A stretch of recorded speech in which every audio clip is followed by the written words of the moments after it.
team, and my very dear brother, Prime Minister of Qatar, is like a very dear and dear brother. And of course, Field Marshal Sri Muni, his outstanding role, very consistent, and he showed huge amount of perseverance and patience.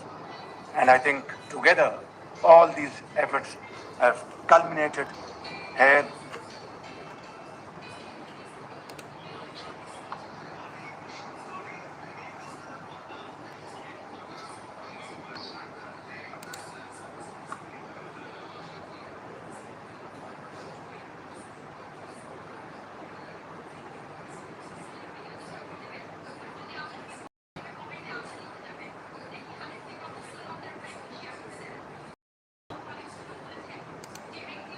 Who sends his best to all the great leaders assembled here, because he's empowered us to find a diplomatic resolution to a host of issues that matter to the American people, but I think the world.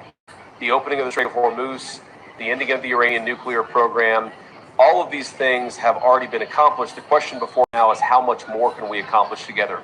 Can we turn over a new leaf? Can we change relations in the Middle East permanently? Or do we go back to doing things the old way, which is not our preference, but is certainly very much something that can't happen?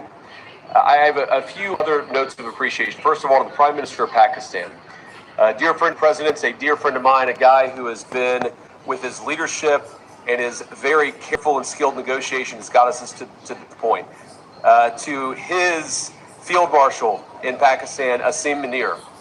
I will say that since Field Marshal Munir welcomed us with the Prime Minister in Islamabad, I have joked that I have two very, very important people in my life, an Indian and a Pakistani.